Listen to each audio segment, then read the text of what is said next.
ಮಂಗಳೂರಿನಲ್ಲಿ ರಿಷಬ್ ಶೆಟ್ಟಿ ಹರಕೆ ನೇಮೋತ್ಸವ ಒಪ್ಪಿಸಿದ್ದು ದೊಡ್ಡ ವಿವಾದವಾಗಿತ್ತು. ಯಾವಾಗ ದೈವದ ಬಗ್ಗೆ ಚರ್ಚೆಯಾಗೋದಕ್ಕೆ ಶುರುವಾಯಿತೋ ದೇವಸ್ಥಾನದ ಆಡಳಿತ ಸಮಿತಿಯೇ ಉತ್ತರ ಕೊಟ್ಟಿದೆ. ದೈವ ಅಂದ್ರೆ ಭಯ, ದೈವ ಅಂದ್ರೆ ನಂಬಿಕೆ, ದೈವಗಳು ಅಂದ್ರೆ ಎಚ್ಚರಿಕೆ. ಹೀಗಾಗಿಯೇ ತುಳುನಾಡಿನ ಜನ ದೈವವನ್ನ ಹೊತ್ತು ಮೆರೆಸೋದು. ಒಂದ್ ವೇಳೆ ದೇವರ ಕೆಂಗಣ್ಣಿಗೆ ಗುರಿಯಾದ್ರೂ ನೆಮ್ಮದಿಯಾಗಿರ್ಬೋದು. ಆದರೆ ದೈವಕ್ಕೆ ಅಪಚಾರ ಮಾಡಿದವರು ಉಳಿದ ಉದಾಹರಣೆಯೇ ಕಮ್ಮಿ. ಇದೇ ಕಾರಣಕ್ಕೆ ದೇವರಿಗಿಂತ ದೈವವೇ ದೊಡ್ಡದು ಅಂತ ಕರಾವಳಿ ಮಂದಿ ನಂಬಿ ನಡೀತಿರೋದು. ಅದರಲ್ಲೂ ಕಾಂತಾರ ಸಿನಿಮಾ ಬಂದ್ಮೇಲಂತೂ ದೈವದ ಬಗೆಗಿನ ನಂಬಿಕೆ ದುಪ್ಪಟ್ಟಾಗಿದೆ. ದೈವವನ್ನ ನಂಬಿ ನಡೆಯೋರು ಗಡಿದಾಟಿ ಹೋಗಿದ್ದಾರೆ.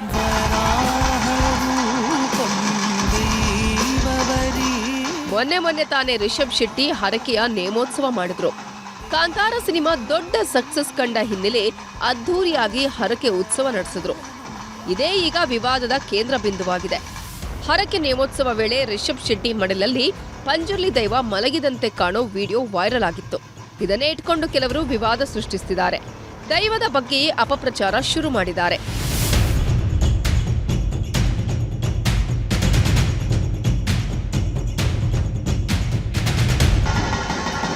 ಡಿಸೆಂಬರ್ 4ನೇ ತಾರೀಕು ಬಾರೇಬೈಲ್ನ ಜಾರಂದಾಯ ಬಂಟ ಮತ್ತು ವಾರಾಹಿ ಪಂಜುರ್ಲಿ ದೇವಸ್ಥಾನದಲ್ಲಿ ವಾರಾಹಿ ಪಂಜುರ್ಲಿಗೆ ಹರಕೆ ನೇಮೋತ್ಸವ ನಡೆದಿತ್ತು. ಈ ವೇಳೆ ನಟ ರಿಷಬ್ ಶೆಟ್ಟಿ ಹಾಗೂ ಹೊಂಬಾಳೆ ತಂಡದವರೆಲ್ಲ ಭಾಗಿಯಾಗಿದ್ರು. ಎಣ್ಣೆಬೂಳ್ಯದ ವೇಳೆ ವಾರಾಹಿ ಪಂಜುರ್ಲಿ ಪಾತ್ರಿ ರಿಷಬ್ ಶೆಟ್ಟಿ ಮಡಿಲಲ್ಲಿ ಮಲಗಿದ್ರು. ಇದೇ ವಿಡಿಯೋವನ್ನ ಇಟ್ಕೊಂಡು ಕೆಲವರು ವಿವಾದ ಸೃಷ್ಟಿಸುತ್ತಿದ್ದಾರೆ. ರಿಷಬ್ ಶೆಟ್ಟಿಯ ಮಡಿಲಲ್ಲಿ ಮಲಗಿದ್ದು ದೈವವಾ ಅಥವಾ ದೈವ ನರ್ತಕನಾ ಅಂತ ಪ್ರಶ್ನೆ ಮಾಡೋದಿಕ್ಕೆ ಶುರು ಮಾಡಿದ್ದಾರೆ. ಯಾವಾಗ ಇದು ದೊಡ್ಡ ವಿವಾದವಾಯಿತು, ದೇವಸ್ಥಾನದ ಆಡಳಿತ ಮಂಡಳಿ ಸ್ಪಷ್ಟನೆ ಕೊಟ್ಟಿದೆ. ದೈವದ ಬಗ್ಗೆ ಅಪಪ್ರಚಾರ ಮಾಡೋರಿಗೆ ಎಚ್ಚರಿಕೆ ಸಂದೇಶ ರವಾನಿಸಿದ್ದಾರೆ. ಮಡಿಲಲ್ಲಿ ಮಲಗಲಿಲ್ಲ, ಅವರ ಕೈಯನ್ನ ಹಿಡ್ಕೊಂಡು ದೈವ ಮೊದಲಿಗೆ ಮಾಧವಣ್ಣ ಅಂತಿದ್ದಾರೆ ಅಧ್ಯಕ್ಷರು, ಅವರ ಕೈಯನ್ನು ಹಿಡ್ಕೊಂಡು ಕೂಡ ಕೆಳಗೆ ಬಿದ್ದಿದೆ. ಅದರ ನಂತರ ಗುತ್ತಿನವರು ಕೂತ್ಕೊಂಡಿದ್ರು, ಅವರ ಕೈಯನ್ನು ಹಿಡ್ಕೊಂಡು ಕೂಡ ಕೆಳಗೆ ಬಿದ್ದಿದೆ.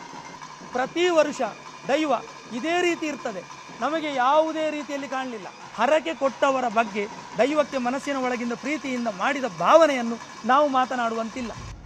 ರಿಷಬ್ ಶೆಟ್ಟಿ ಹರಕೆ ನೇಮೋತ್ಸವ ಮಾಡ್ತಿರೋದು ಇದೇ ಮೊದಲೇನಲ್ಲ. ಈ ಹಿಂದೆ ಕಾಂತಾರ ಸಿನಿಮಾ ಬಂದಾಗ್ಲೂ ದೈವಕ್ಕೆ ಹರಕೆ ಒಪ್ಪಿಸಿದ್ರು. ಹೀಗಾಗಿ ಈ ಬಾರಿಯೂ ಹರಕೆ ಒಪ್ಪಿಸೋದಕ್ಕೆ ತಿಂಗಳ ಹಿಂದೆಯೇ ದೇವಸ್ಥಾನದ ಸಮಿತಿಯವರಿಗೆ ಹೇಳಿದ್ರು. ಹೀಗಾಗಿ ಜಾರಂದಾಯ ದೈವದ ಬಳಿ ದೇವಸ್ಥಾನ ಸಮಿತಿಯವರು ಅನುಮತಿ ಕೇಳಿದ್ರು. ಆಗ ಜಾರಂದಾಯಗೆ ತುಡರಬಲಿ ಸೇವೆ ವಾರಾಹಿ ಪಂಜುರ್ಲಿಗೆ ನೇಮೋತ್ಸವ ಮಾಡುವಂತೆ ದೈವ ಅಪ್ಪಣೆ ನೀಡಿತ್ತಂತೆ.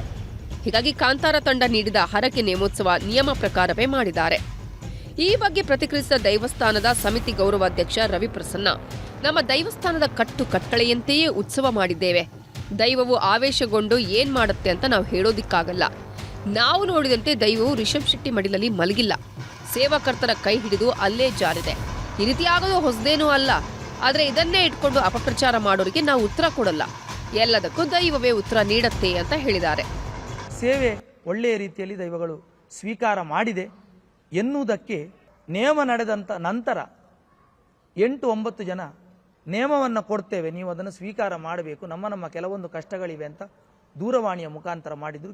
ಅದು ಎಲ್ಲೆಲ್ಲಿಗೆ ವಿಚಾರ ಹೋಗಿ ಈ ಕ್ಷೇತ್ರ ಬೆಳಗುತ್ತಾ ಉಂಟು, ಈ ಕ್ಷೇತ್ರ ಇನ್ನು ಬೆಳಗಬಾರದು, ಅದರ ಬಗ್ಗೆ ಕೆಟ್ಟ ಮಾಹಿತಿಗಳನ್ನು ನೀಡಬೇಕು ಅಂತ ಏನೋ ಒಂದು ಹೊರಟಿದ್ದಾರೆ. ಇದೇ ವಿಷಯ ಈಗ ಪೊಲೀಸ್ ಠಾಣೆ ಮೆಟ್ಟಿಲೇರಿದೆ.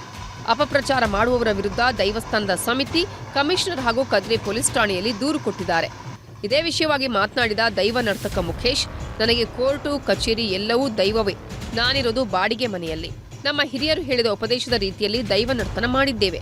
ಎಲ್ಲವನ್ನೂ ದೈವವೇ ನೋಡುತ್ತೆ ಎಂದಿದ್ದಾರೆ. ಕೋರ್ಟು ಕಚೇರಿ ಎಲ್ಲ ದೈವವೇ.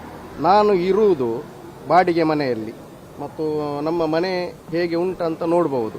ನನ್ನ ಅಜ್ಜ ಪಿಜ್ಜ ಮತ್ತು ನನ್ನ ಮಾವ ಅವರು ನಮಗೆ ಯಾವ ಉಪದೇಶವನ್ನು ಕೊಟ್ಟು ನಮ್ಮನ್ನು ತೋರಿಸಿಕೊಂಡು ಬಂದಿದ್ದಾರೆ.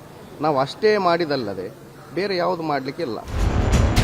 ಒಟ್ನಲ್ಲಿ ಕಾಂತಾರ ಸಿನಿಮಾ ಹೊಸ ಮೈಲಿಗಲ್ಲನ್ನೇ ಸೃಷ್ಟಿಸಿದ್ರೂ ಕೂಡ ವಿವಾದಗಳು ಬಿಡ್ತಾ ಇಲ್ಲ. ಸಿನಿಮಾ ಬಂದ್ ಹೋಗಿ ತಿಂಗಳುಗಳೇ ಆದರೂ ವಿವಾದಗಳು ನಿಲ್ತಿಲ್ಲ.